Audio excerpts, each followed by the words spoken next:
What's up, mamas?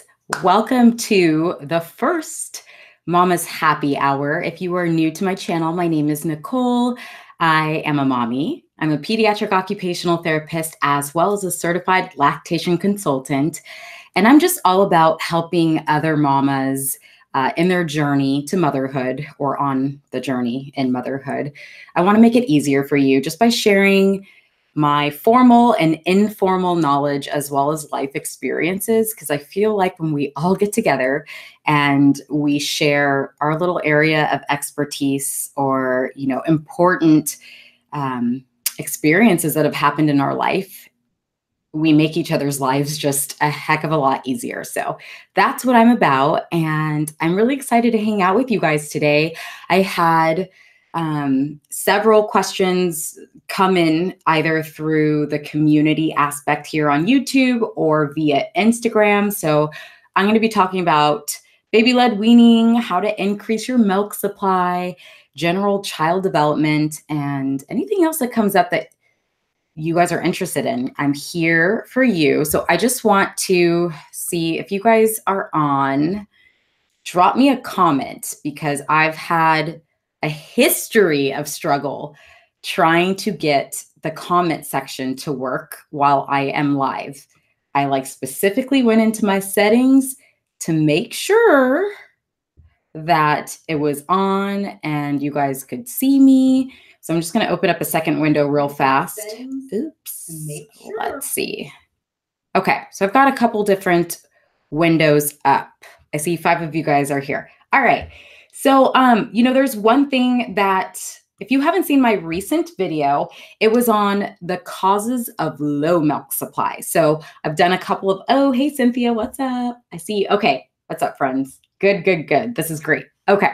So if you haven't caught my most recent video, it's all about what we encounter in terms of things we do on a daily basis that could be negatively impacting our milk supply.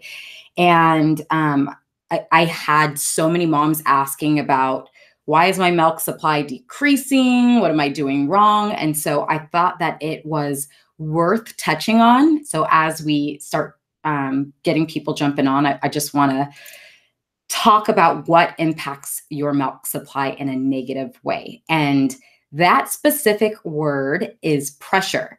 And so when we have consistent pressure on our milk-making cells, our alveolar cells, so let's pretend that this is our alveolar cell. In real life, I think it's more of a round shape, but this works great for the purpose of demonstration.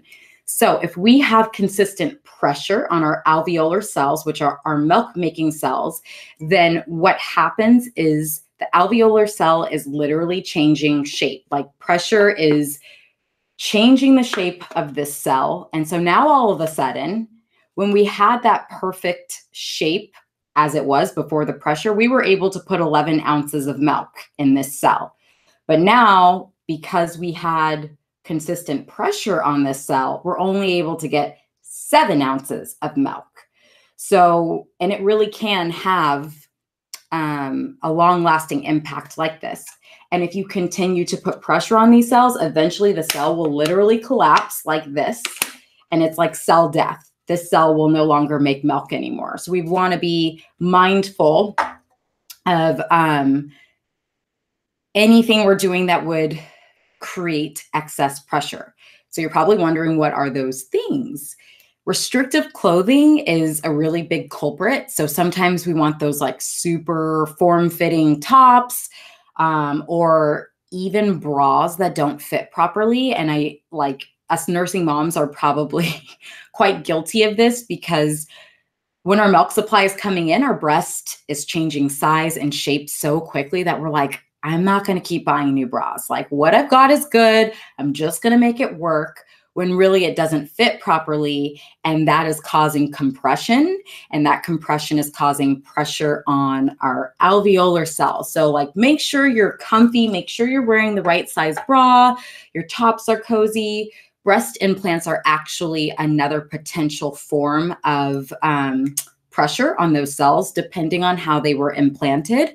Because if you think about it, like if this is your breast cavity and then you're putting an implant inside of that cavity, everything that's inside the breast naturally is going to have to move or change shape when something else is coming in there, right? Like, because it can't sit where it was. It's got to be sort of squished to make room for this breast implant. So that could potentially be causing pressure on your milk making cells. So if you're noticing a decrease in your milk supply from what was typical, consider these factors. And if you haven't checked out my resources in terms of how to increase your milk supply, just naturally, the habits you should be doing to get your milk supply up, that is linked in the description box below. So let me say hi to my friends. What's up, guys? Hey, Lauren, Miranda. Okay, here's a question. Do you know if inflammation, pressure on the breast, or a hard massage has an effect on alveolar cells and thus overall milk supply? I do believe that inflammation would definitely impact your milk supply because it's the same thing. So if you have, so I guess it would also depend where the inflammation is, but if tissue in your breast is inflamed or you've got something going on, it's again going to be putting pressure on those cells because when something's inflamed by nature, it's bigger, right? It's going to be taking up more space. So that could potentially have an effect on your milk supply. It really just kind of depends on the specifics. Hard massage, I wouldn't really be so concerned about that because that's not something that's like a consistent source of pressure. That's something you're doing, you know, for a short period of time. I'd be thinking more along the lines of sleeping on your stomach consistently. So like 8 hours on your tummy. And most of us can't do that when we're nursing because it's very uncomfortable. And I love sleeping on my stomach and I couldn't do it when I was nursing. But that's kind of more along the lines of what I'm talking about in terms of that consistent pressure. And hey guys, slightly off topic and we will jump right back into your questions, but I want to let you know Kids OT Help is turning, not the YouTube channel, but the business is turning 1 year old in a few days. So I'm going to be doing a giveaway and the details for this giveaway will be up on Wednesday via my Instagram handle. So you can also find my Instagram handle in the description box below. But I'm going to be giving away a $200 gift card to the Kids OT Help store. So if you've got a course that you're interested in, like how to transition your child to solid foods safely and successfully, if you want to check out our awesome membership site, which is the Evolving Littles membership, that's in there too. That will get you almost a year.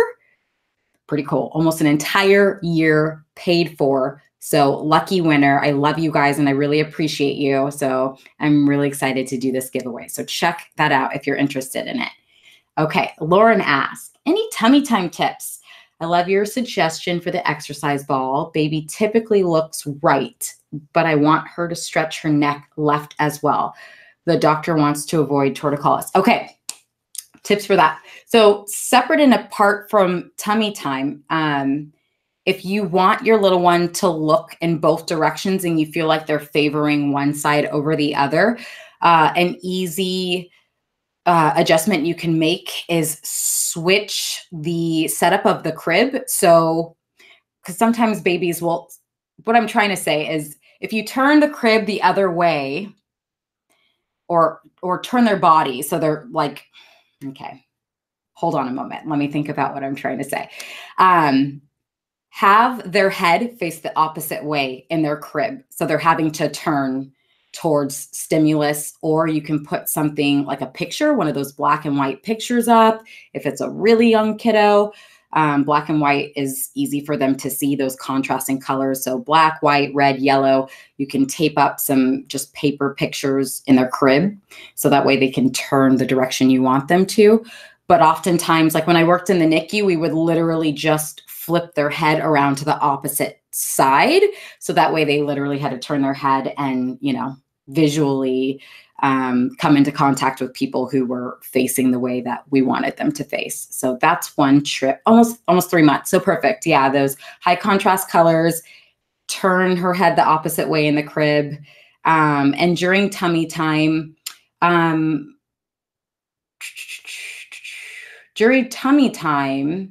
try and just, I mean, I'd imagine maybe you've tried this, but place all the stimulus on the side you want her to turn. So even turn your body. Like, so if you've got her, I would almost place her in front of you on the exercise ball and say you want her to go left. I think you mentioned that. Pop your head over to her left side and just make little noises or smile at her, or have, you know, your hand on her back while she's on the ball, and take a toy and dangle it to her left side so she could hear it. And she's motivated to sort of turn in this direction. So basically, we just want all the stimulus on the side that she's not interested in turning. That way she's motivated and like curious, let me check out what's going on. And she's starting to stretch those muscles the other way. Awesome. Good. I'm glad I could help with that. All right. So cool. Let's jump into some of the questions that have rolled in. One mama asked, when can you bed share with your baby? I think her baby was 1 year old. And to be honest, like, it's a little outside of my depth of knowledge. So I just did a quick Google search, and according to the American Association of Pediatrics, their guidelines are just not before 6 months. And they really prefer that you wait to 1 year. And then at that point, they say it's up to you. Like, whatever's going to help you sleep better, whatever's going to help your baby sleep better, go for it. But certainly not before 6 months of age, because that is, and you have an increased risk of SIDS, which is sudden infant death syndrome. So that would be the answer for that. And, oh, perfect. Okay. And then, so the next question that came in is, oh, okay. I really like this one because I was like, let me think about this. A mama asked how to teach little ones to jump. She's got an older kiddo. So her kiddo is almost 3 years old, and her kiddo has been in OT for almost a year and is still really uncomfortable trying it. Okay. So when I was thinking about this question, two things come to mind. Okay. So I thought, is this kiddo what is called gravitationally insecure? Meaning, like, they want to be anchored down on the ground. They don't like too much movement one way or the other because maybe it scares them. Maybe they have a lack of body awareness. Sometimes kiddos with these sensory issues who don't have a great sense of where their body is in space really don't do well with like the jumping or fast movements because it's just too much and it overwhelms them. So, you know, without knowing too much about her, I would ask that question, like, is there a sensory aspect that we're trying to address? Or is it what we would call a motor aspect? And motor is basically like physically doing it. So is she having trouble coming up with the idea in her head and saying, okay, first I need to bend my knees, you know what I'm saying? And literally motor herself through the steps to successfully jump. And so as an OT, we would try and assess which avenue we're going to head down. Is it a sensory issue or is it a motor issue? And depending on which one we think it is, we're going to be working on those skills. So if it's a motor issue, an OT may physically, like, you're either demonstrating, doing a lot of demonstrations, you might have to physically motor your child through it. So like hold them around their waist, help them bounce, help them lift up. And then also considering activities that would warm her up to eventually jumping. So maybe jumping on one of those, or sorry, bouncing on one of those bouncy toys, like the little horse, or I don't know if she's been in a jump house, how she would do with that, but just to get the sensation of the bouncing and understanding like what that feels like, and letting her acclimate, like, and helping her body know, okay, I'm all right. I know where I am in space, and it's not such a big commitment to actually doing all the steps of jumping. So that would kind of be where I would start, and I hope that helps.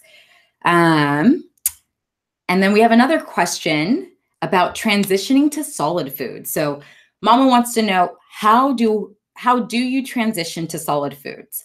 So this is a wonderful question, and I'm super excited to go into this because I specialize in feeding. So this is what I do, and I have two awesome courses specifically on this subject. So if you want to learn more about those, the link to that is down below. So where I always want mamas to start is to look for the 4 readiness signs. The 4 readiness signs are that your kiddo is pretty close to sitting up on their own, that they are very close to 6 months of age or older. And the reason for that is the GI system, so our gastrointestinal system, is still very immature before the age of 6 months, and researchers can't really come to like one conclusion on when the best age to start solid foods is in terms of your digestive system's ability to process these solid foods. But generally speaking, 6 months seems to be like the golden age. Younger than that, kiddos might have a hard time with constipation, gassiness, fussiness overall. Although some kiddos, like Kai, started 5.5 months. So, just once you hit these 4 readiness signs, so close to 6 months of age, close to sitting up on their own independently, shows an interest in food. This is really important because if your kiddo is not motivated by food, they're not going to have any interest in trying to eat the food. And then also your child needs to be able to bring items to their mouth.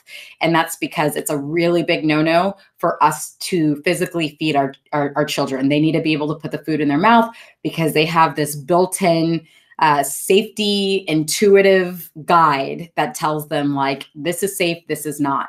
And when we're putting food in our kiddo's mouth, we could be putting way more than they feel comfortable with, or a food item that they just, intuitively know I'm not ready for. So it's really, really important that they have those skills to move forward on their own.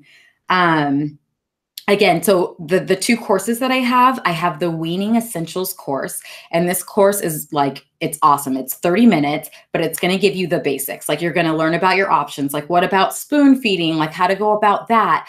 Why do people even use purees? Like, going very much more in depth in terms of the readiness signs and how to have a conversation with your pediatrician about it, because some pediatricians are not on board. We're seeing like a movement where pediatricians are like, yeah, let's just skip the purees and go to solid foods. But pediatricians generally don't have a whole lot of training in this realm, yet they're giving recommendations that like, oh, you need to do baby cereal, or, oh, you really need to do purees first. And it's not the case unless there's a medical reason why your doctor wants you to do that. So it really breaks down the basics for you. And then there's also a readiness quiz. So at the end of this 30-minute course, you get to take this online quiz, and it just really gives you clear insight as to where your child is in terms of being ready to start solid food. So that's it's really inexpensive too. So check that out. The link is in the description box. And then for those of my mamas who want to move on and do the full experience of like, okay, I know I want to do like the baby led weaning approach, but I need help because it's scary as heck. And I'm scared I'm going to give my kid something and he's going to choke and I'm just going to be the worst mom ever. Foundations for Feeding is for you, because with this course, I mean, it breaks down everything. I'm literally going to walk you through exactly how to do it, what the schedule looks like. We're talking about allergens, how many times a day, iron, everything. And then also there's a community. So when you have questions, I'm in there regularly answering your questions along with the other mamas who join. And I will tell you, it is the most beautiful thing having community and having other moms who are alongside you going through this. I just had my last cohort of mamas go through the Foundations for Feeding, and it's so beautiful. The pictures that they're posting and saying, my kid eats everything. And they're posting the pictures of their kid getting down on tomatoes and broccoli. So it's a wonderful experience. If you're interested in that, the link is below. Feel free, shoot me a comment or shoot me an email even if you want to discuss it more. But that's what I do for transitioning to solid foods. All right, guys, let's see. What are your thoughts on Montessori education for babies and toddlers? Okay. I don't, to, I think it's great. In my experience, like I wanted to go down that route with Kai. When we were looking to put him in preschool, I was kind of looking for a Montessori centered or based daycare because I really like the principles. What I find is it tends to be used more as like a marketing like phrase now, like more of a flashy term to get people like interested, but maybe not necessarily staying true to the principles or the values of Montessori. So I think it's great. I think a lot of what we do as OTs is in line with that. And if you have a facility or a great resource like near you where you could, introduce that to your child, I say go for it. Go for it. Can baby-led weaning be done if baby goes to daycare? Yes, but I wouldn't start with your kiddo. So I would slow track it. I definitely would not suggest that you allow the caregiver to start implementing baby-led weaning until you feel really comfortable with your child's oral motor skills, their ability to manage food safely in their mouth, to chew it, to swallow, because like it's a different dynamic, and environment is really important. And that's something that I go into. It's like a entire module in my course because it's something that doesn't get a lot of attention, but it makes a really big difference. Like you think about this baby who is just learning to sit up. They're just now refining the skills to pick up food and bring it to their mouth. They've got to chew it. They got to swallow it. Now, when you have a busy environment, like other kids are screaming or crying or loud noises are happening, it's super distracting. And when you're really distracted, it's really hard to focus on doing what you need to do, which could compromise safety. And also another important factor to not really beginning baby-led weaning when you're doing daycare, like don't let the daycare provider pick this up until, like I said, you have this solid foundation, is positioning. How your high chair is positioned is really important. And I'm not sure what the setup would be like at daycare. If they have, the optimal positioning for a baby that's learning to eat solid foods, because it's very, very important that the baby is positioned in what's called a 90-90-90. So 90 degrees at the hips, 90 degrees at the knees, and 90 degrees at the ankles, because this is going to give them the ultimate support so that they feel stable. And when they have stability in their body, that allows them to reach and grasp and bring items to their mouth and chew. So when you are, like I use the example of, imagine eating a meal on a bar stool, like at a bar. Imagine having like a 5-course dinner sitting on one of those bar stools that does not have a footrest. How uncomfortable would you be, right? We're like constantly seeking support. I would have my feet like up against a wall somewhere. I'd be hunched over. I'd be leaning on the counter, because we're always seeking that stability. And it's really important to have that stability through the feet.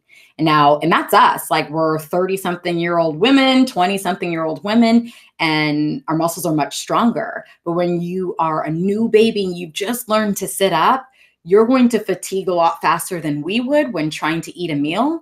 And so positioning is extra important. And then you layer on, like I said, the environment and everything else, and it could really be a safety issue. So get a solid base under you first, make sure you feel comfortable, and then you can, bring foods that you feel safe with, maybe the soft mashables, not new foods that you're uncomfortable with or that baby isn't like tried and true. That would be my recommendation. Okay, So good. I'm glad that that was helpful. How much milk should baby drink if you start introducing solids, like at 6 months, 7 months? Um, so it's gonna depend on the kiddo. It's not about milk. Like you're leaving their base. Like whatever milk they want, they can have. It's really about um, providing opportunities to practice the skills of eating food. So you're never taking milk away from the baby. You're never substituting solid food with milk. You let your babe breastfeed, bottle feed, whatever they normally do, and then you're providing just these extra little, it's supplemental is what I'm trying to say. Solid food is supplemental until the age of 1. So, and my recommendation is to do it between normal milk feeds because you never want to offer solid foods when your baby is hungry, because imagine how frustrating that would be if you're starving and it's like someone saying to us, I know you're hangry right now, but the only way you're going to be able to eat food is here's a fork. You got to pick it up with your toes and feed yourself. Good luck with that. Like we would lose our minds, right? Because it's not something that we're good at. It's not something that it's not a skill we've developed. So we would be super frustrated. So you never want to put your baby in that position. We want them to be calm and regulated and in a good state for learning. And that would mean, they've had their milk feed. They're not super tired or overtired. You're kind of getting them at that just right state. I hope that's helpful. Let's see. Oh, Maya, baby number 2 is due this week. Congratulations. Any tips on scheduling, organizing, managing, juggling 2 children? Oh, you're so sweet.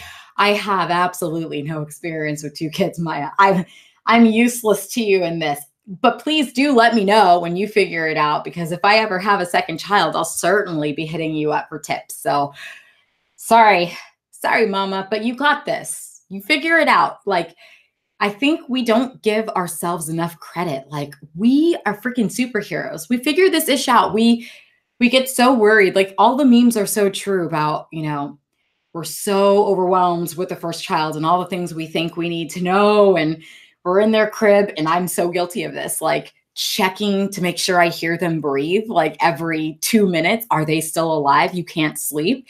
And then the second child, I imagine, because this is how it is now that Kai's a toddler, I'm in the shower washing my hair and it's like, hey, are you still in the house? Are you alive? Like, we're cool.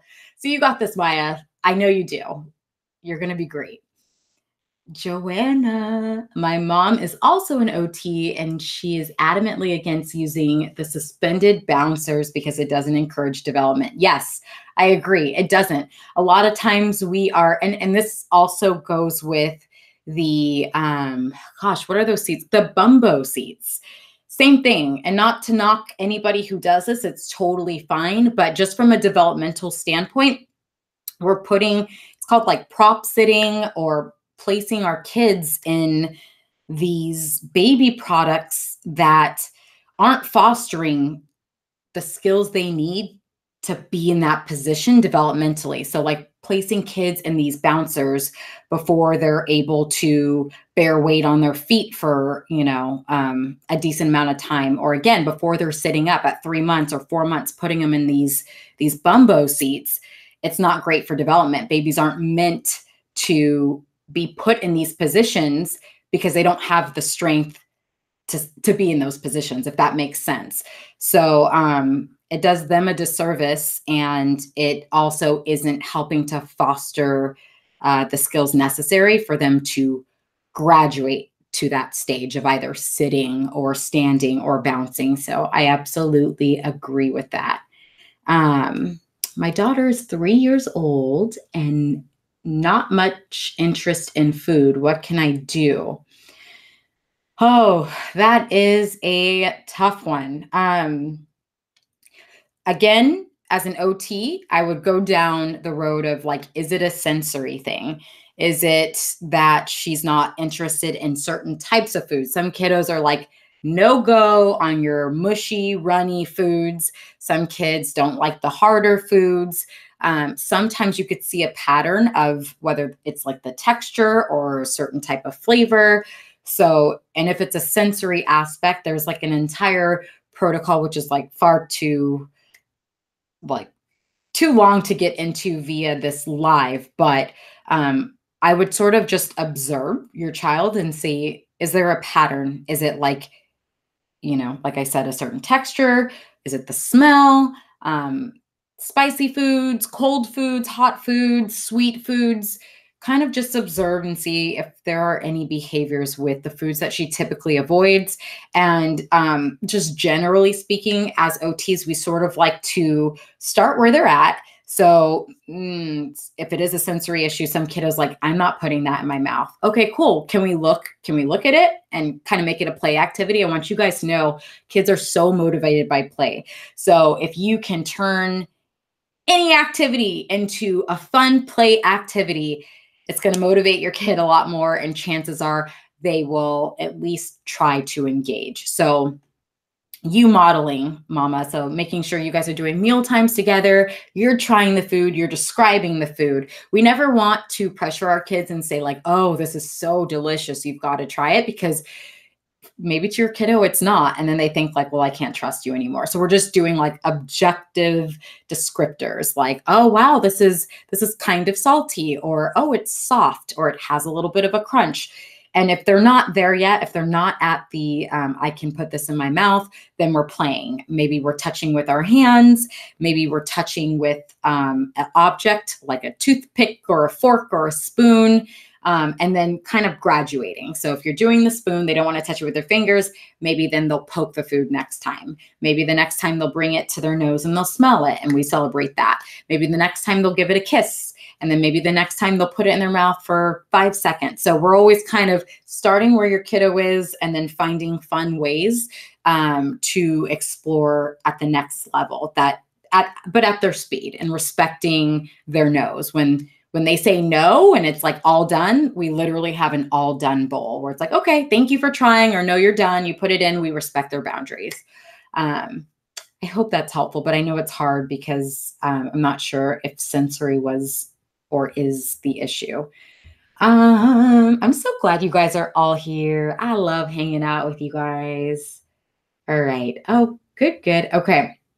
My 10-week-old, your 10-week-old had a lip tie, but latch is still not, okay, you had it, okay, you had it cut, but the latch is still not 100%. I think her tongue bunches up in the back, so she doesn't get the nipple far back enough. Any way to help her tongue relax? That's a really tough one without seeing her. Not so much a way to get her tongue to relax. I would be watching your position. I would see if she does better in different positions. I would also be looking for the angle of her lip to see basically if she has a shallow latch or like a proper latch. So as a lactation consultant, we are looking for the corner of your baby's mouth to be at 100 and let me double check this. Sorry, guys, 1 second. I believe it's 140 degrees, either 120 or 140. I think it's 140. Basically, so the corner of their lip, this. So you can kind of gauge and see, and it's hard to do it if you're, nursing. You might need either your spouse or your partner to take a picture, but this would be 90, right? If I had the corner of my mouth, that's shallow. Anything under 140.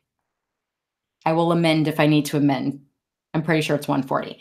So 140, so this would be 180, obviously a straight line. 140 is like about here. So you want the corner of your baby's mouth to at least be at 140 degrees. That means that they've got a decent latch in terms of the width of their mouth. So, so strange, isn't this? But 140, again, if you know this to spot 90 and you see that it's like 90 or just slightly above or below, you know that you have a shallow latch. And so I would remove babe from the breast and try again. Kind of off topic with the tongue, but just trialing different ways to get her the latch, because if she's got that 140 degrees or more, that could solve the issue with the tongue. So try different positions, make sure that you see like that wide open mouth for the latch. And I don't know if you have a lactation consultant that is, you know, somewhat local that might be able to do a visit for you, because that's really going to be the most helpful thing, is having someone look and observe and see like, how is baby managing the milk, the flow, the position, what's the baby's state. All of these things have a really big impact in terms of a successful latch and feed. Okay. Oh, Lauren, I will see you later. Have a nice evening. Thank you for joining me. Let's see. Hey, mamas. More mamas on here. I'm so excited. Yes, we need to give options to our kids and their eating habits. Absolutely. And same when you're starting baby-led weaning. I would never recommend just offering one food at a time. We want to give our babies a choice, because there are times where your baby's like, I'm not feeling the broccoli today, but I will take a little bit of this sweet potato. Thank you very much. So if you only have one item on your child's tray, you are limiting their ability to explore, to practice the skills of feeding. So I always recommend like 2 to 3 is a sweet spot. Anything more than that, especially when a baby is just starting, can be overwhelming, and then maybe they do nothing at all. So 2 to about 4 is probably like where you want to be when just starting. Okay, so let's see. Okay, so you see definitely a shallow latch. Yeah, if we can get baby to have that proper latch, you might see that things work out much better in terms of sucking, swallowing, and oral motor skills. I love that. Let the kids play with their food to establish connection in their touch and taste senses. Absolutely. And it's so important. That is so important. It is not only about learning to eat food and swallow food safely, but also it's a sensory experience for your kiddo.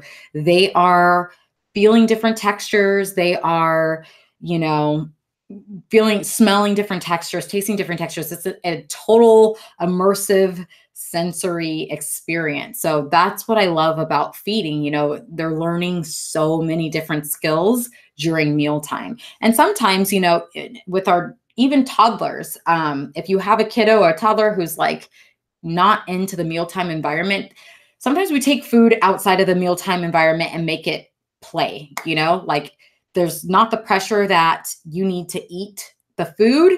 Let's play with the food. Let's see the cool things we can do with the food. Because again, there's that sensory experience and just getting them comfortable with a less, you know, what's the word I'm looking for? Intimidating part of sensory exploration. Like I said, tasting and swallowing is like pretty intense, right? So if we can start where they're at and we do touching and we make it a playful experience without the pressure of like, I need you to put this in your mouth, it can go a long way in terms of them feeling comfortable enough to move at their own pace and eventually try the food. Let's see.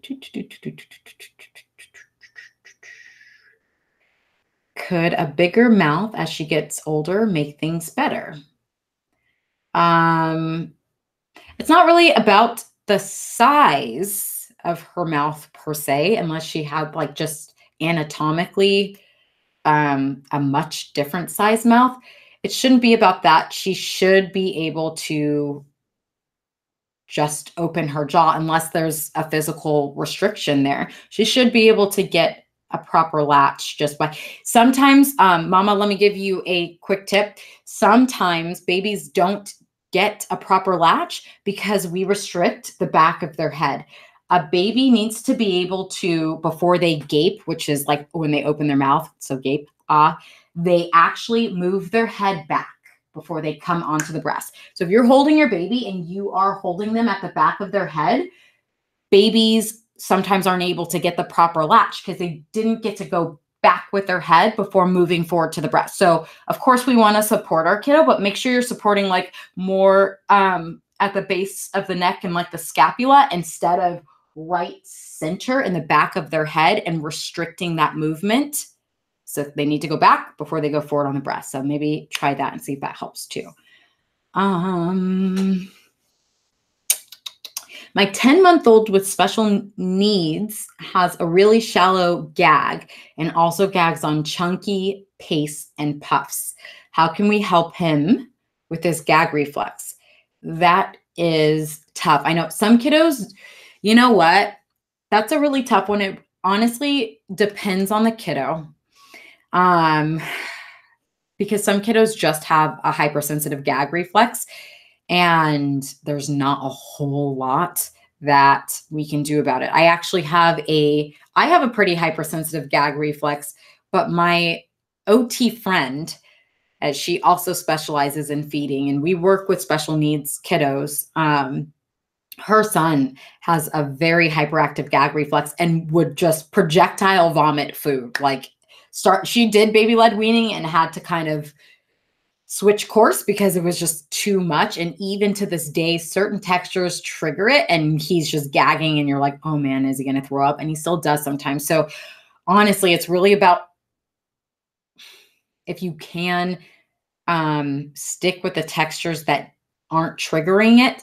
I don't really know what the research says in terms of growing out of that, or, 10 months, your kiddo could actually have their gag reflex move further back, because that's about the age where, like 9 to 10 months, where it moves from the front of our mouth to the back of our mouth where it sits as adults for the rest of our life. So your kiddo may not have had their gag reflex move as far back as it's going to go. So kind of hang tight. Maybe the next couple of months, like I said, stay away from those pace and those puffs that are really going to trigger it, especially because you want it to be enjoyable. I'm sure it's not fun for you to watch him gag on stuff. And some kiddos are like not bothered by it at all, but some kiddos are kind of like, well, this isn't so fun. So when they're new eaters, we want them to have the most fun and most success. So if you can kind of stick to textures that your little one does well with, I would do that, and then kind of just gauge and see the next couple of months if you notice it's starting to get a little bit better. If not, maybe you need to work with an OT, because some of the stuff that we do for that is like very specific and we're like pretty trained on it. And I wouldn't just, say, try this at home.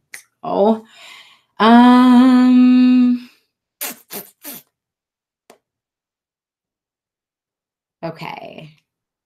Let's see here. Any tips for us mamas who intend to breastfeed for 2 years? I would say my biggest tip for you is just to make sure you're, to keep your milk supply up. We want that frequent nipple stimulation. So emptying your breast regularly, like pumping can help, or hand expressing between feeds, especially if your little one is eating solid foods pretty regularly. We're like, between 7 months and a year, and they're starting to get that and they're needing less feeds. Maybe you just want to do some hand expressing or some pumping between feeds, just to make sure, the cells are still working and you're still signaling to your body, like, we're making milk, we're not shutting this down.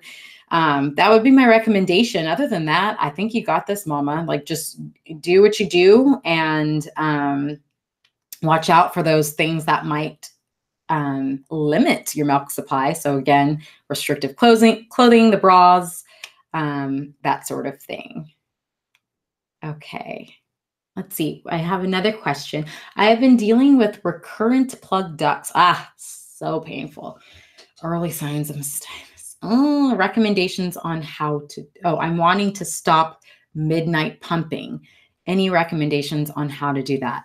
That is tough. To be honest with you, Darshita, I don't really know. I wouldn't know how to navigate that without you potentially being in a situation where you either get more ducts or you're saying early signs of, like, my understanding is you're going to want to keep pulling that milk out, because that's what happens is the milk is just like getting clogged in there. And so if you're not pumping as much, unfortunately, it just sort of increases the risk for that. If I don't know if you've done the hot water or the warm water to try and clear those plugged ducts. I would just handle this current situation before stopping your midnight pumping, because right now, I think if you stop right now, you're just going to make the other situation worse. So, yeah, I don't know. I'm sorry. I'm a little stumped on that one. Okay. What's going on, guys? My daughter is 7 weeks now, and she goes to sleep and suddenly just wakes up very fussy and screaming and kicking. I feel as though it's gas. What do you think for suggestions for a colicky baby? Yeah, that is tough. I mean, it could be gas, but I'm not sure. Have you tried? Okay, so what can help with colic is infant massage. And I recently just put up a video on this. You're going to want to, if you go on my channel after we're done here and just type in infant massage, it'll come up. I posted it probably 2 weeks ago. Yeah, it's 2 weeks ago.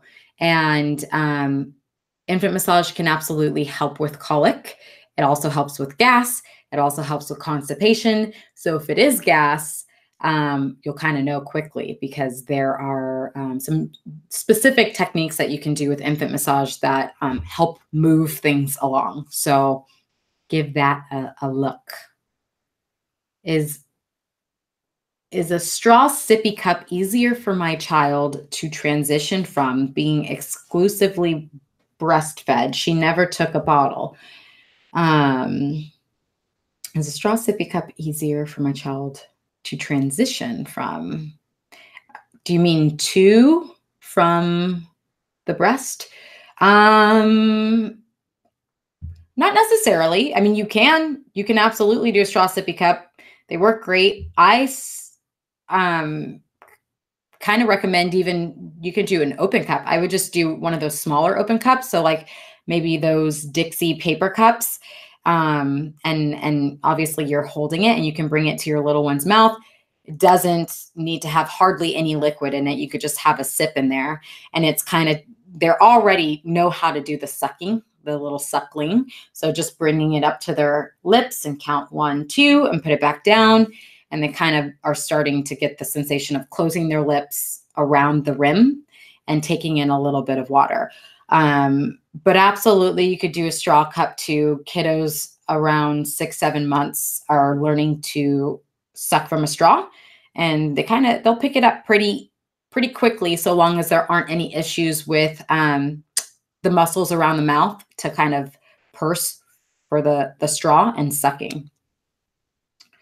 So we got a 20-month-old kicking during diaper changes. Could that be sensory? Yeah, it absolutely could be sensory. It also could just be kiddo doesn't like diaper changes, because I've been there.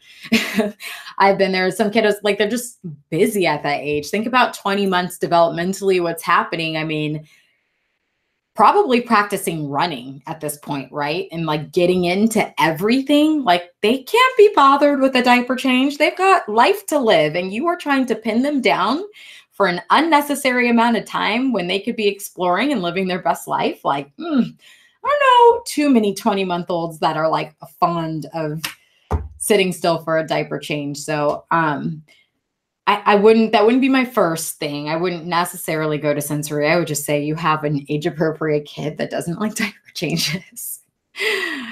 Is it possible to fix a shallow? Hey, Tim! Is it possible to fix a shallow latch later in your breastfeeding journey, 8 months? That's a really good question. So what I would say is it impacting your little one's ability to breastfeed efficiently? If it's not, I wouldn't worry about it.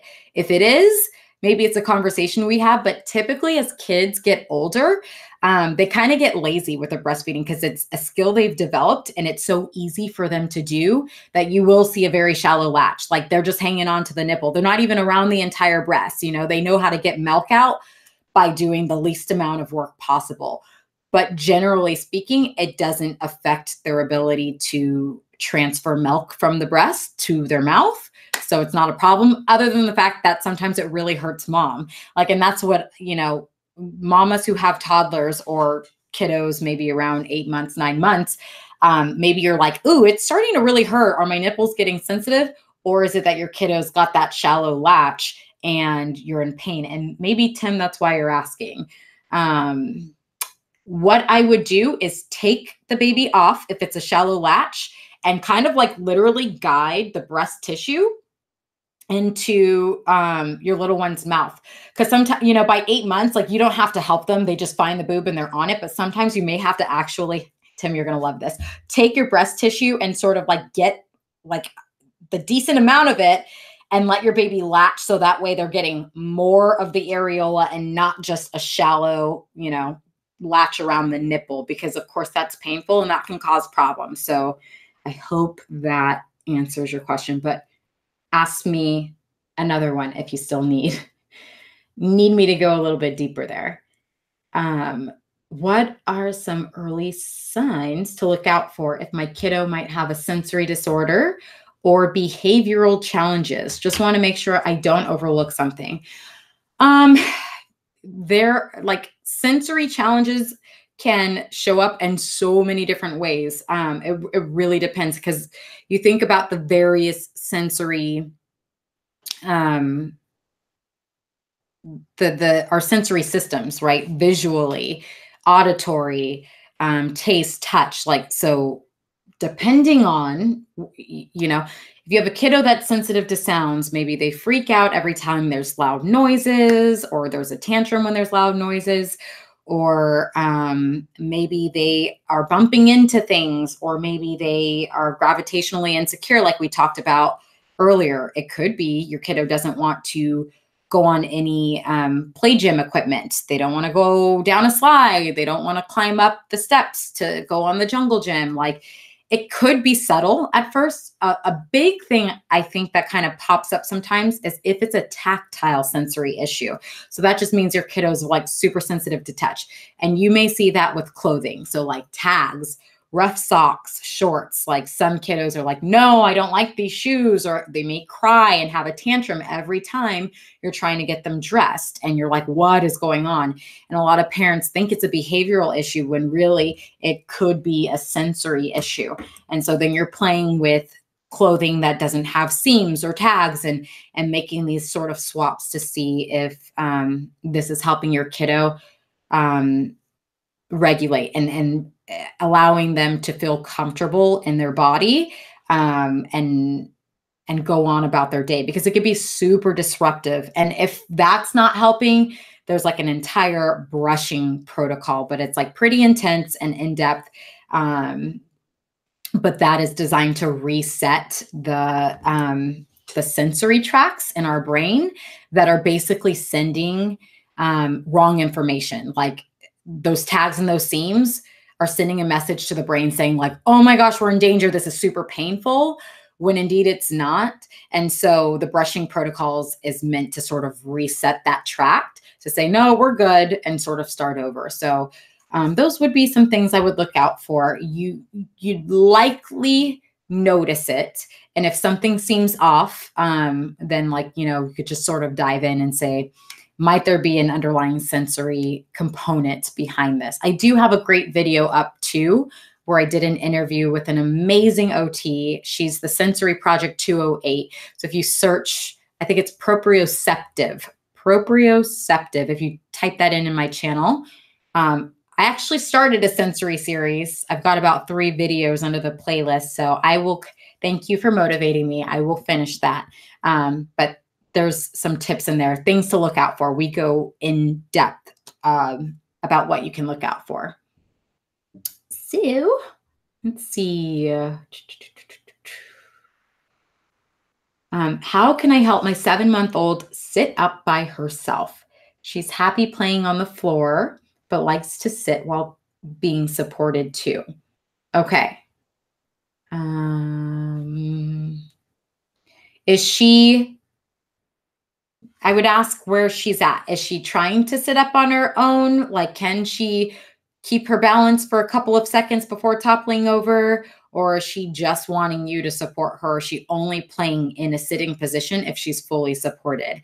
I think that's why rolling is super important, because it's strengthening the back, and it's also strengthening our tummy muscles, which is going to gear them up to sit up. So in order to sit up, we need our back and our tummy muscles to co-contract at the same time. So if I've got weak tummy muscles, but really strong back muscles, I'm going to go backwards. You need your tummy muscles to contract to help pull you back upright. Vice versa. If I've got really strong tummy muscles, but really weak back muscles, I'm probably going to go forward. And I need those back muscles to be strengthened to pull me back up and have that co-contraction so I'm sitting upright. So rolling is huge. I don't know if your little one is crawling, but four-point play, so hands and knees, is also great, because definitely working on those back muscles in that position as well as tummy muscles. So that would be some places to start. Let's see. Well, Ashley said, no, she likes us to hold her and she loves to roll, but not on hard surfaces. She's also tried to get her knees underneath herself. Perfect. We'll keep working with her in the 4-point plate. She's trying, that's the next step. She wants her knees underneath her. I actually have a video on this. So if you type in how to help your baby roll, or sorry, not roll, crawl, I show you some cool, fun play activities to do in that position. And I think that that will be a great prerequisite to her sitting up on her own to help strengthen both the tummy and the back muscles there. So check that out, because you can really help guide her. Babies are, before they're able to get in 4-point play, their knees sort of sprawl out, right? They're in that like froggy position, and they need help bringing their hips in. And so their knees are underneath their hips. So kind of giving them that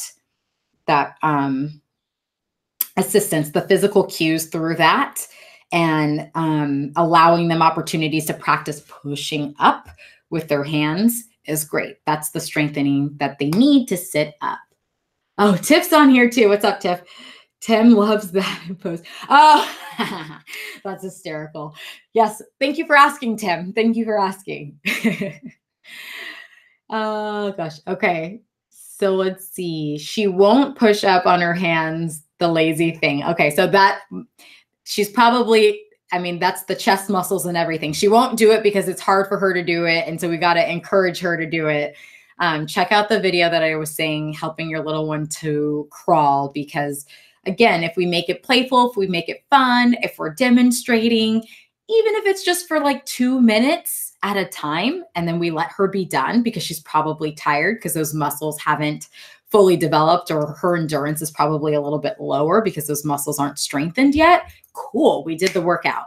You know, something else you can do is, maybe I'll do a video on this.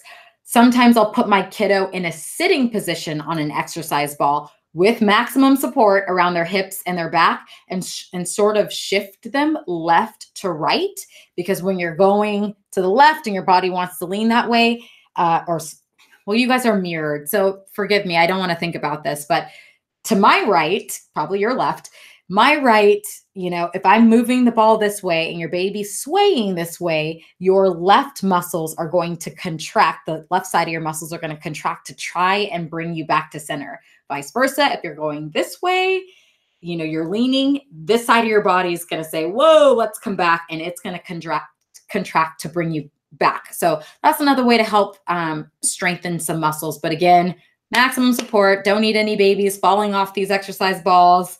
So if you want me to do a video, let me know, I'll do it. But just movement, and even back and forth too, because that back and forth, like I just talked about, if you move forward, you need those back muscles to pull you back, vice versa. So that would be another one. Did I miss any questions on here? This is so fun, you guys. Time flies when you're having, what are you guys drinking?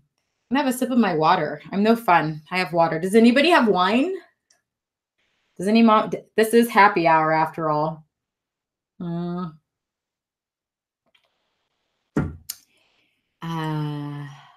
Isa, baby sleeps well at night, but I can't fall asleep.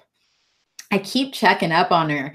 I would wake up exhausted the next morning. Please help, please. Yeah, I understand. I think most of us can say that we've had this experience, and I honestly don't know that there's anything that can be done with that. It's just innate for us to worry about our little ones until we feel like they're able to, get through the night without any issues. I dealt with it too. And it actually like kind of created the nasty spiral of like postpartum anxiety. I don't know if you guys can relate, but like, holy crap, when you finally get your baby down after rocking them, they're screaming, and all you want to do, you just want them to go to bed. And then they finally fall asleep, and you're like, wow, this actually happened.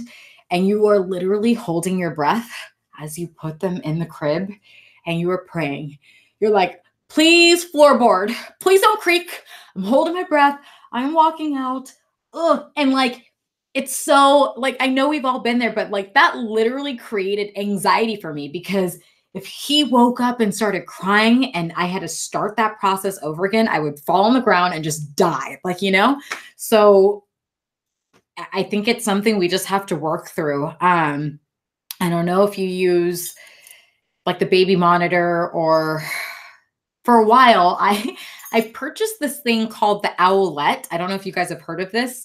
It's basically like a pulse ox, and it goes around the kiddo's ankle, and it's supposed to be easing us mamas who are like crazy. And an alarm would sound if this thing didn't detect that your child was breathing, like they weren't getting any oxygen. Well, the problem with that is this thing was pricey too. I think I spent like $300 on this thing. I didn't know that it doesn't work if your child is either moves a lot in their sleep, like it's going to sound the alarm and you're going to wake up freaking out unnecessarily, or if your child, for us, we had to have Kai in like a swing for the first 6 weeks. It was the only thing he would ever fall asleep in, which was lovely. So it doesn't work with that either. So yeah, I feel you. I didn't sleep. It's something we just learn to deal with eventually. I know. I'm sorry, Mama. Tiff.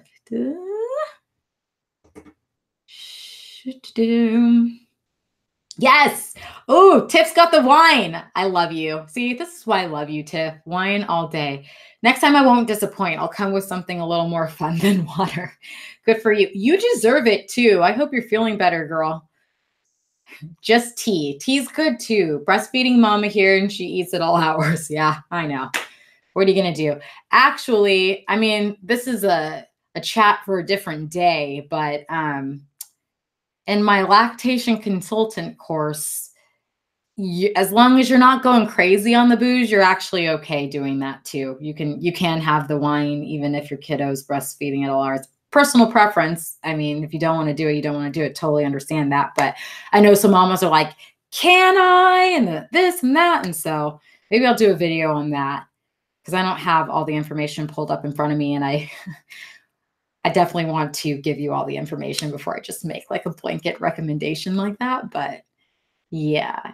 So have you heard anything about the Go Baby Go cars? I haven't. Tell me more. Maybe I need to look it up. I want a margarita so bad, but I have water. Amber, why can't you have a margarita? Are you nursing too? We've got a bunch of nursing mamas that are having tea and water. I'm not nursing. I feel like I should have a margarita for you. Yeah.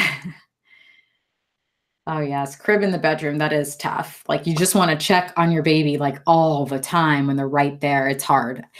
I hear you. I hear you on that. How old's your little one? Nafisa. I hope I'm saying your name correctly.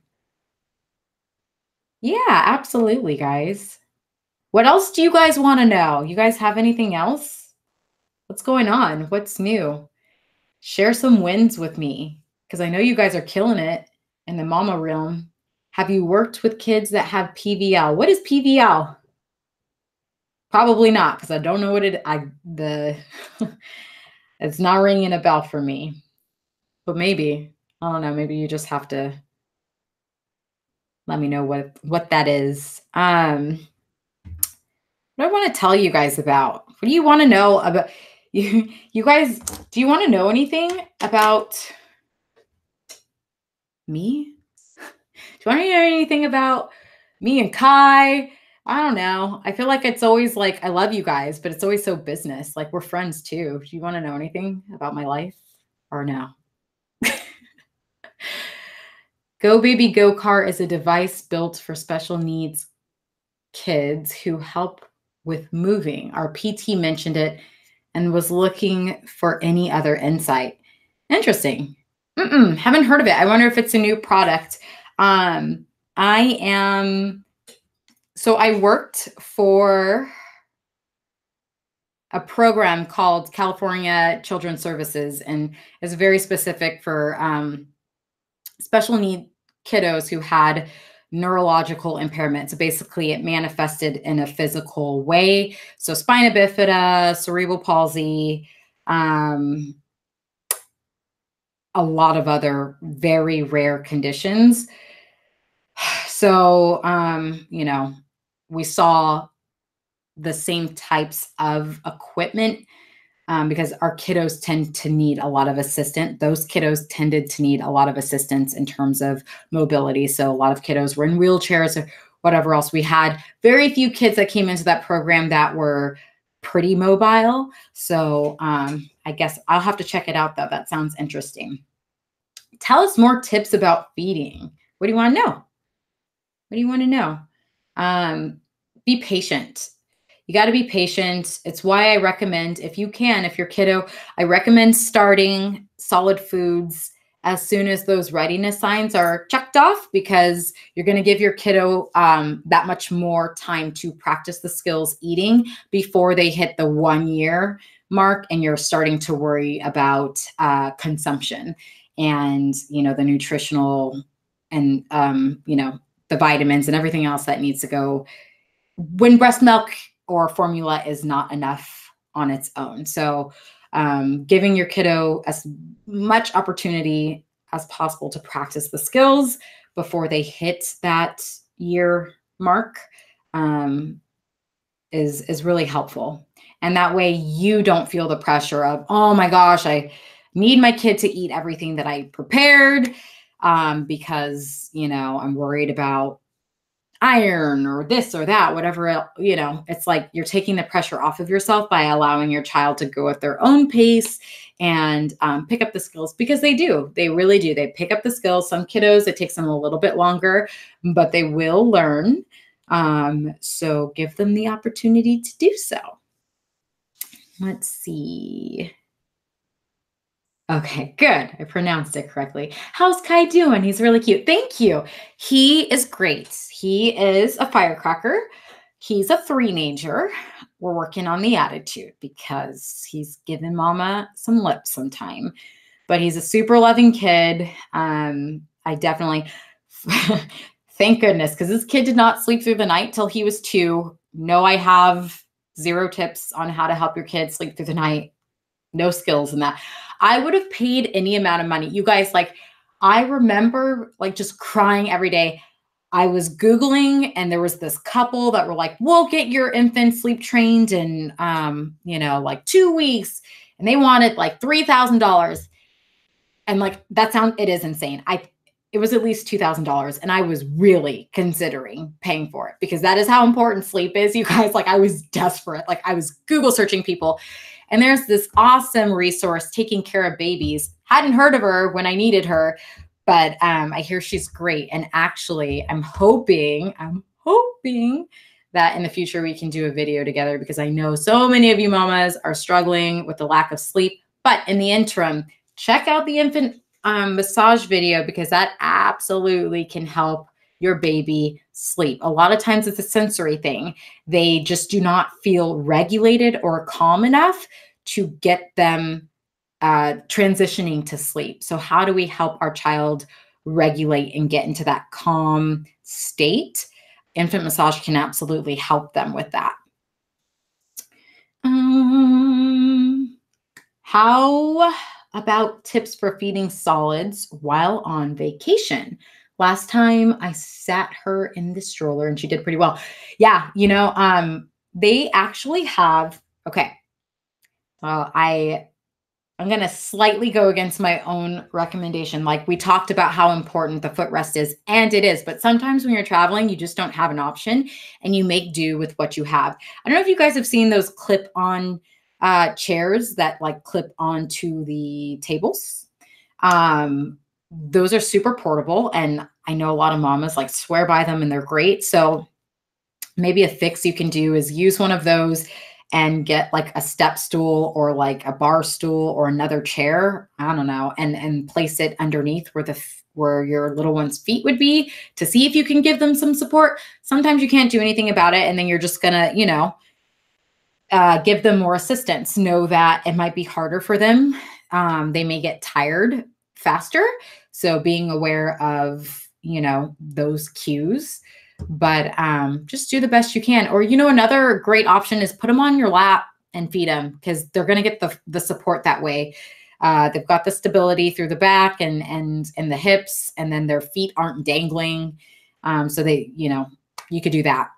It's harder to see their face sometimes, but that's a great option. And I did the stroller too, and that works great too, because then you can see your little one. So depending on how old your little one is, we've definitely used the stroller. It comes in handy for sure. He's got wine, more like wine. Yep, I know. So Tiff says, we've been doing baby-led weaning for a while now, but he prefers using his hands only. For this age, is that normal? Mm-hmm. Totally. You know what you can do, Tiff? Give, some of us OTs will just say, practice utensils outside of mealtime. Don't worry about, having him try and practice and bring it to his mouth, because it'll slow a baby down sometimes. And when they're hungry, they're like, look, I know my hands, I'm super efficient with it, I'm going to do it. So maybe using forks outside of mealtime, like I said, take the food into playtime. Or I know you're, at the age where it's like, okay, we got to watch, because baby's going to bring like Play-Doh and other things to their mouth, but they can practice just poking, different texture foods outside of mealtime. Just make it fun. And, or after he finishes feeding himself with his hands, then maybe you bring in some foods and he can practice with a fork and just sort of explore and have fun with that. So absolutely. Yep. Thank you, Ashley. Taking Care of Babies on Instagram. Pretty cool resource. Oh, yep. Cool. So too, Tiff. Did you guys take her courses? I'm curious. Ashley says, I tried feeding her on my lap and she freaked out. Found out the stroller works best. Cool. Yeah, you just got to roll with what, like, some kiddos are like, hey, I know what I want, and what you're doing is not what I want. So if it works, it works. Stroller's fine. Especially if you have the stroller that's got like the little tray attachment, that is gold. So we've definitely done that. Hi, new mama, 5-month preemie, baby who doesn't know what she's doing. Congratulations on your baby, mama. 5-month preemie. Wow. How premature was your little one? How long should you leave your baby to cry in order to soothe themselves after all her needs have been met? Yeah, how premature is your baby? Ash, not yet. Okay. No, not yet. Yeah, because depending, you got to think, if you've got a premature baby, self-soothing, kind of like the beginning, like just being able to start self-soothing happens around 4 or 5 months. So you got a premature baby, was born 32 weeks, 3 days. Yeah. So 2 months. So you would take, to adjust her age, take 2 months off of 5 months, and that really means she's only about 3 months developmentally. That's what we would expect to see her at. Like her skills is 3 months, and a 3-month-old is not quite there to do self-soothing. So, I'd say don't, feel like you need to don't feel like you need to let her cry on her own. Like you can absolutely help her calm and regulate herself. I'm wondering if, it's a sensory thing. How does she do with swaddling? Have you tried infant massage, skin to skin? All of these things prior to putting your little one down could really help with regulating her neurological state. So she's still pretty young. I wouldn't expect her to be able to self-soothe and get herself to sleep. So give her a little more time there. This is so fun. It's so excited, you guys. I don't want to keep you guys all night. So you guys jump off whenever you have to jump off, but I just want to make sure that I was able to answer everyone's questions and get to know a little bit about you guys. And if you have any suggestions for videos you want to see in the future, I have a lot more feeding content that's going to be coming out in August. So in the next, starting next week, not this coming Tuesday, the following week, we're going to be doing all the baby led weaning stuff. So look for that, especially if you got a kiddo younger than 6 months and you want to give baby led weaning or infant driven weaning a try, because it's pretty cool. It's pretty cool. So generally, when do kids move from 2 naps a day to 1 nap a day? Every kiddo's a little different. I would say somewhere between 2 and 3. That's like, I'm gauging Kai here. That's really my one experience. He went down to 1 nap probably around close to 2.5, maybe a little bit before that. Oh, Cynthia, I'm glad this is really helpful. Ain't it, Jay? Hey, so I'm about to be a new dad really soon. Congratulations. And wanted to know what things and devices are best to get and not waste time on. Funny you should ask. We have a dad in the house, guys. Thank you for coming. This is so awesome. Congratulations. I'm going to start putting content out for this because I know that a lot of new parents are searching like best products, what do I invest my money in? What do I skip? Because there are so many things. And one of my first videos on this channel talks about items that you could skip, I believe, or it's like my 5 favorite products or things you can do without. I will tell you right now, I spent like $200 on that Halo bassinet. I think it's still pretty popular. Not necessary. Most of the things we buy are not necessary. I mean, do you know in some countries they they give you a cardboard box, like it's really all you need. But there are some things where it's like, most of us will invest in a stroller and we want to know like what's the best stroller in terms of like the warranty, the lightness, all those things. So I'm going to do that. I'll put together a video. I need to research like the best products that are out there, and I'll put together some of my favorite baby gear products for you guys. So, but I do have, in terms of mealtime, I do have an entire recommendation list. It's a link. So if you guys want that, I will throw that in the description box for you too. But those are all my favorite mealtime products, like high chairs, floor mat covers, all that kind of stuff. So I can do that.